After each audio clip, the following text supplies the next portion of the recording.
Thank you. Welcome to this meeting of the Policy and Resources Committee. We've had apologies from Councillors Rennie and Bell.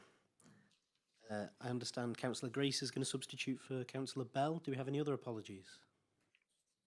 No? Okay, thank you.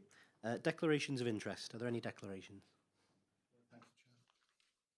Good. Okay. Item 3, minutes of the previous meeting, pages 5 to 14. Is there anything we need to raise from the minutes? So they're agreed. Okay, thank you. Item 4, New Dimensions 2, procurement of flood pumps. If I could ask the Chief to talk us through it. Thanks, Chair. Both of these papers today are to do with the New Dimensions 2 grant funding that we received. So just to recap, the authority received £29.5 million in about October time, and with the guarantee that we would spend all this money by the end of March and allocate it towards the refresh of the National Resilience equipment. So we're doing this on behalf of the UK Fire and Rescue Service. This paper in particular, the procurement of flood pumps. The purpose of the report is the procurement exercise, to inform members of the outcome of the procurement exercise and to seek authorisation to procure 39 HFS 14,000 flood pumps and coupling sets as part of the ND2 programme. And it's recommended that members note the contents of the report and approve the award of the contract to Angloco Limited for 39 HFS 14,000 flood pumps and coupling sets at a total cost of £1,793,040. The high volume pump capability currently has 46 high volume pumps. The assets are primarily used to meet the risks and threats from both wide area flooding and major fires. Following a strategic review of the capability, it has been identified that a HFS 14,000 flood pump, which can deliver a high flow capability, is a major enhancement to the response model, operating from 39 first response sets. This enhancement will effectively double the pumping capacity in a flood scenario, and a picture of the pumps is in paragraph 6.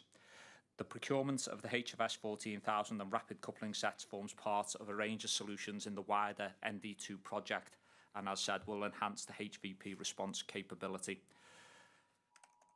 Merseyside Fire and Rescue Service Procurement Department have identified that the route to market is by direct award to Angloco Limited. Angloco Limited are the sole distributor of the Hytran equipment in the UK.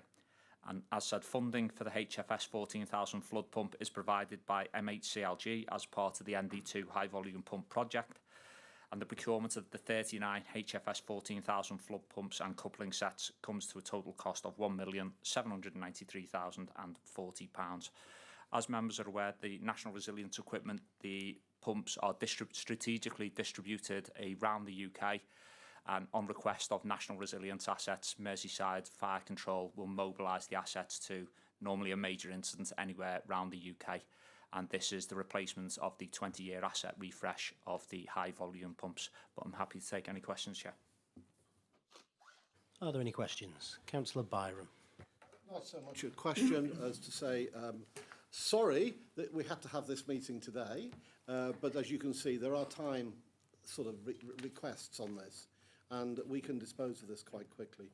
The Minister came last Wednesday.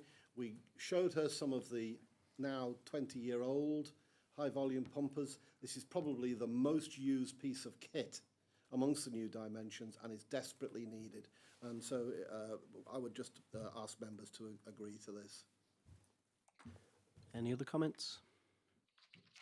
This company, Angloco, is the only one which offers these high-volume pumps. Chair, do I have the procurement manager sat behind me? Indeed. When we wrote Hytrans in Netherlands, they said yes, they have exclusive rights to sell all the Hytrans equipment in the UK. So try as I might, there is only one game in town. Monopoly. Okay. So the recommendation is that we note the contents of the report and approve the award to Angloco Limited for the 39 pumps for a total of 1.793 million. Is that agreed? Agreed. Thank you. That takes us on to item 5, which is procurement of the next generation suits. Chief? Thanks, Chair. The purpose of the report is to inform members of the proposed procurement to procure next generation suits as part of the National Resilience DIM Uplift Programme. DIM is Detection, Identification and Monitoring teams that we have. And it's recommended that members note the contents of the report and approve the award of a contract to the West Midlands Police Crime and Commissioner for £450,725.40 to procure next generation suits for the multi-agency strategic reserve. The next phase of the DIM Uplift Programme focuses on the deployment and operationalisation of next generation protective suits, and the introduction of the suits enhances the collective capability. It supports integrated CBRN response arrangements and ensures consistency of operational practice in line with national resilience requirements.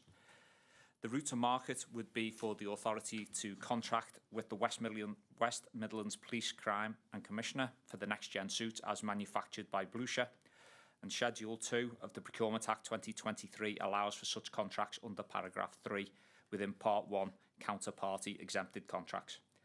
The financial implications: in January 2025, the authority received dedicated funding from Homeland Security Group, including a £450,725.40 ring-fenced for next generation suits. This funding must be applied in line with the phased next gen acquisition schedule. So effectively, what will be agreed, if members agree to this, is to purchase the suits for the DIM uplift capability. So it's for the officers who deploy as part of the detection, identification and monitoring team to wear, basically to make sure that they can use the equipment effectively and that they are safe in the processes that we are asking them to provide on our behalf. We're happy to take any questions, Chair. Any questions? Councillor Byron. Thank you again. We had the Minister at the TDA last Wednesday, and our manager, I think, on the DIM team, who's retiring shortly. We shouldn't let him go. The Minister was very, very impressed with him, actually. Indeed. He was very good, as all of our people are. But explained to the Minister exactly what it was all about, and all of the detection equipment. Some is sort of military, some is civilian. And as I said to the Minister, if you see this van, start driving the other way, you know, because these are the people who are absolutely at the front line of what keeps people safe.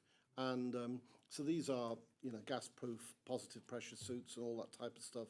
But these people do fantastic work in a very hostile environment, and we should give them the best of equipment that we possibly can. Councillor Hanratty. Thanks, Chair. It's just to reference what the Chair's just, or Les has just said, that I'd only just found out that Paul Murphy was leaving us on secondment. I've known Paul for many, many years, and he's an exceptional officer. And he's been the National Resilience Lead for many years as well. And, you know, he's took that passion, shall we say, with the job. And, you know, he's an excellent officer. And I think that we should, you know, record our thanks and appreciation to Paul for everything that he's done on our behalf, and wish him well in his new role, even though it's a secondment. We don't know how long he may come back. Yeah. But obviously he's going to leave us. And obviously it's their gain because he's done a fantastic job for us. And we just wish him well in his future role, and hopefully he'll, you know, return.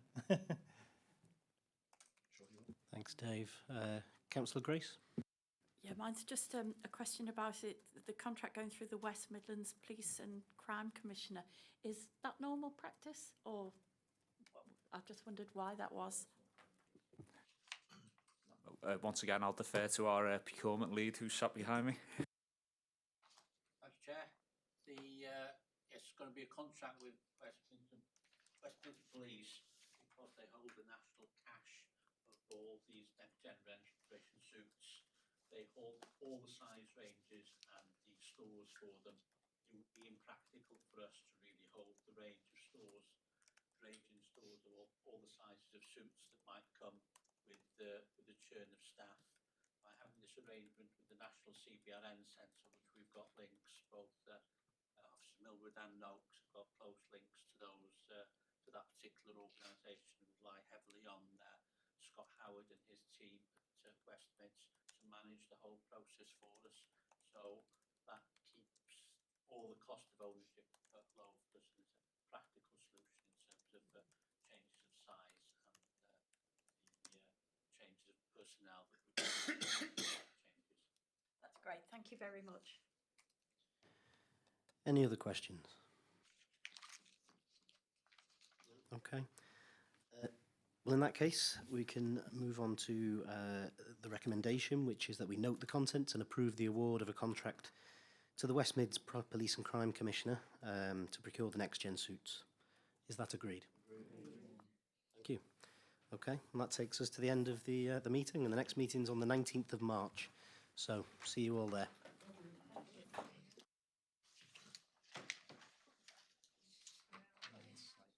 Bear with me, everybody, we're not We're not out yet. ended the stream, yeah. Yes, I think that was a very good meeting. I think